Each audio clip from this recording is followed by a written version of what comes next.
Is elbow pain affecting your life and causing discomfort and limited mobility? Hi, I'm Dr. Natalie Meiri of Meiri Chiropractic. This vlog is about 2 causes of elbow pain.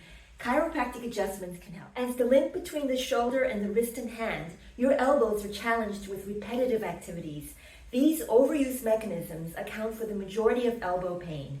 In particular, for instance, in throwing sports and in activities requiring the use of an arm extension device, such as a bat, racket, or club. So the pivot is at the elbow and your forearm acts as the lever arm. These devices increase the medial toward the center, stress across the elbow by increasing the length of the lever arm. Additionally, you may also have a fall, and as with the rest of the upper extremity, the elbow becomes weight-bearing during the fall. An axial force is applied acutely during this fall to your elbow. Furthermore, this can happen chronically with gymnastic maneuvers and even with some chiropractors due to adjusting maneuvers. Lateral epicondylitis causes lateral elbow pain associated with a repetitive sport or occupational activity. Repetitive movements requiring forceful wrist extension, radial deviation, and supination are the most common causes. Although it is associated with tennis, other sports and occupational activities are also possible causes. Butchers, plumbers, and weavers are examples of those who may be affected.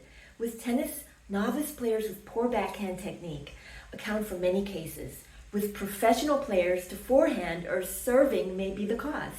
Obviously, the more frequently an individual plays, the higher the risk of developing tennis elbow.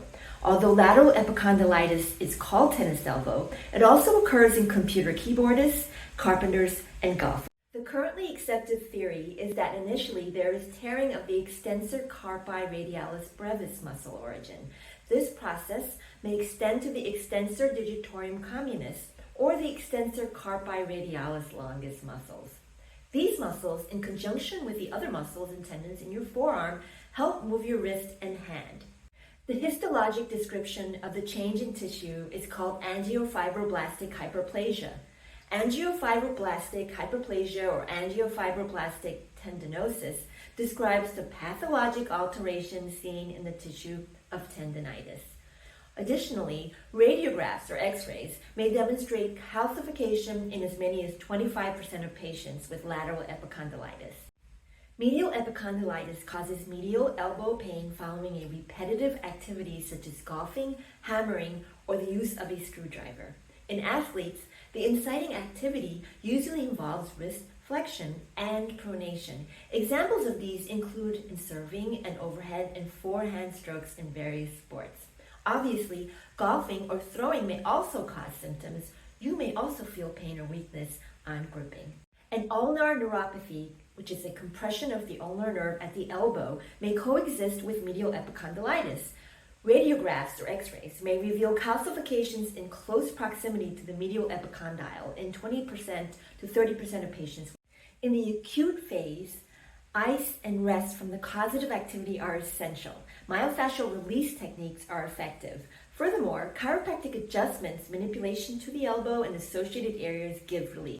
Chiropractic adjustments are an effective natural treatment option for those suffering from many conditions leading to elbow pain. Chiropractic adjustments can help with elbow pain by improving joint function, thereby providing relief. Do you know someone who needs chiropractic adjustments for elbow pain? Contact Meiri Chiropractic today.